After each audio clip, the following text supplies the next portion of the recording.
الحمد لله رب العالمين والعاقبة للمتقين والنار للكافرين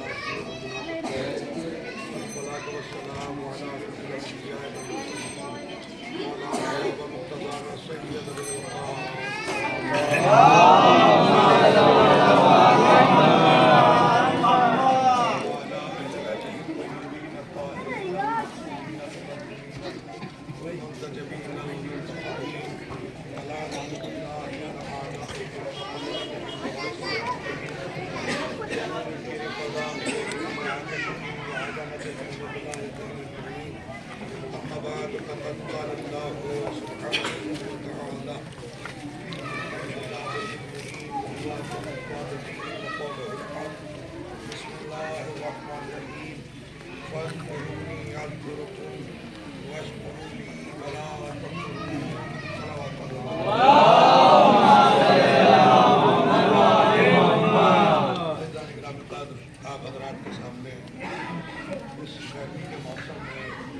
زیادہ دور دینے کا وقت نہیں ہے، لیکن یہ سلسلہ بھی اس لیے ضروری ہے کہ آپ حضرات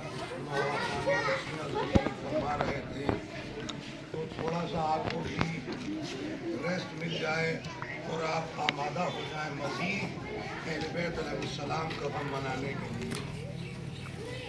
میں نے بہت مختصر طریقے سے قرآن کی جس آیت کو پڑھا ہے آپ حضرات کے سامنے، اس میں پروردگار کا ارشاد ہے کہ تم میرا ذکر کرو، میں تمہارا ذکر کروں گا،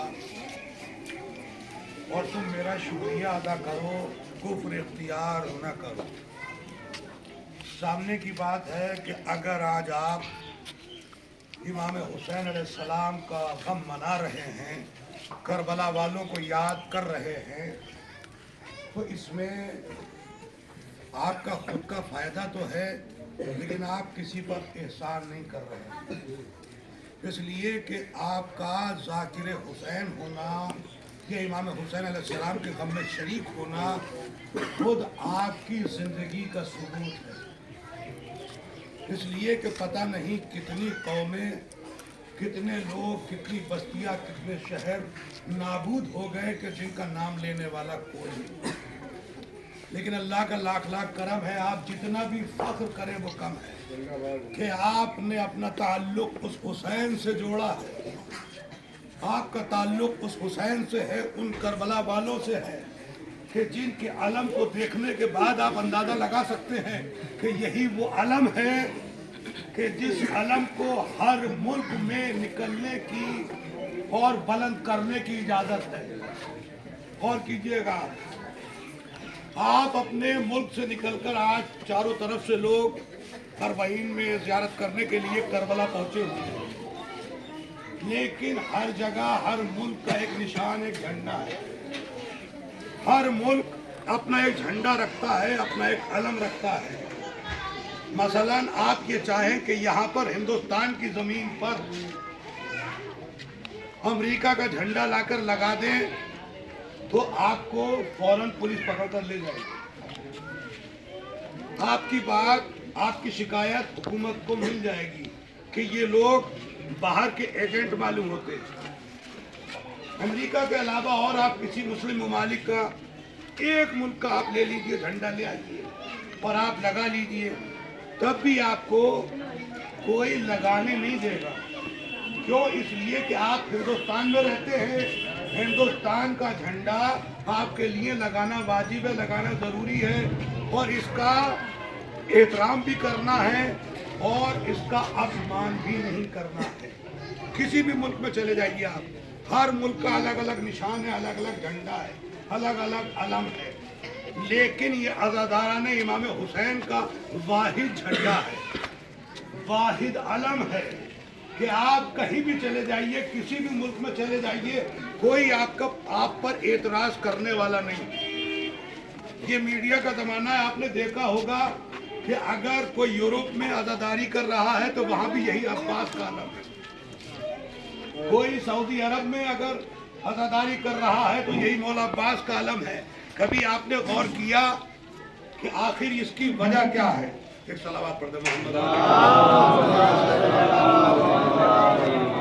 کبھی آپ نے غور کیا کہ اس کی وجہ کیا ہے؟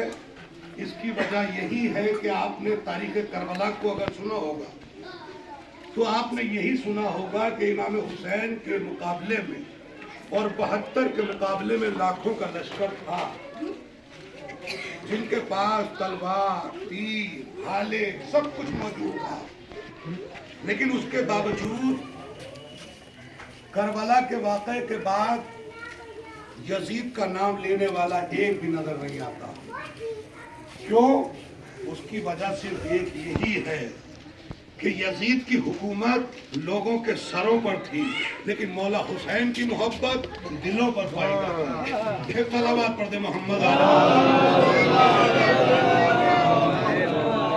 تو آپ کے لیے یہ واحد علم ہے کہ آپ کہیں بھی جائیے آپ کو یہی علم ملے گا، کوئی آپ پر پابندی نہیں ہے۔ کیوں؟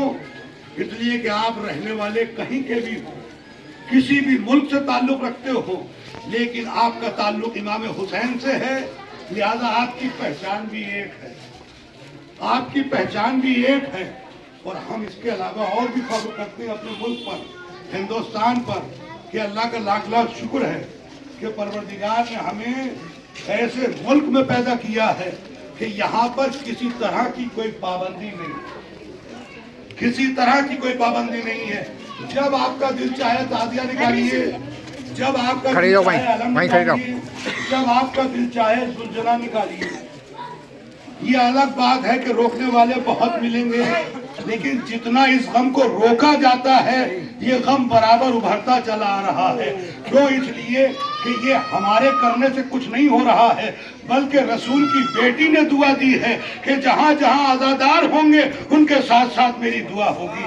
ان کو کوئی مٹا نہیں سکتا، یہ ہمیشہ سے زندہ ہیں اور ہمیشہ زندہ رہیں گے۔ ایک صلوات پڑھ دیں محمد۔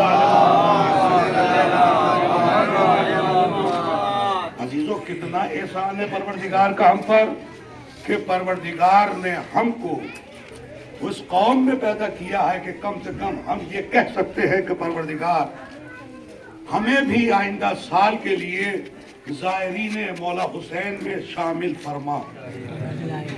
یہ کوئی اور نہیں کہہ سکتا، اس لیے کہ تعلق جس کا جس سے ہوتا ہے وہ اسی کی تمنا کرتا ہے۔ ہمارا تعلق امام حسین سے ہے، لہذا ہم کربلا والوں کی زیارت کرنے کے لیے دعا کرتے ہیں، ہر وقت جہاں پر بھی ہوں یہی دعا کرتے ہیں کہ ہم کسی طریقے سے کربلا پہنچ جائیں۔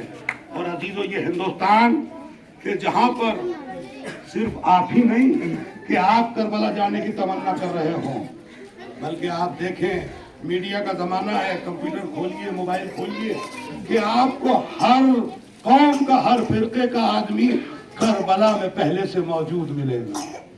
کیوں؟ اس لیے کہ امام حسین علیہ السلام کسی خاص مذہب کے لیے، کسی خاص دھرم کے لیے انقلاب نہیں برپا کیے، بلکہ پوری کائنات کے لیے پیغام دیا ہے، پوری کائنات کو زندہ کرنے کے لیے، اور انسانیت پر احسان کیا ہے۔ جب تک انسانیت کا وجود ہے، جب تک ہم کہتے رہیں گے لبیک یا حسین، لبیک یا حسین، لبیک یا حسین۔ تو عزیزوں، آپ نے ابھی ہر چیز کی زیارت کی صرف اس لیے کاش ہم کربلا میں ہوتے، کاش ہم کربلا میں ہوتے تو بالکل اسی طرح سے کربلا والوں کے غم میں شریک ہوتے جس طریقے سے شہزادی زینب نے اپنے بھائی کا ماتم کیا تھا۔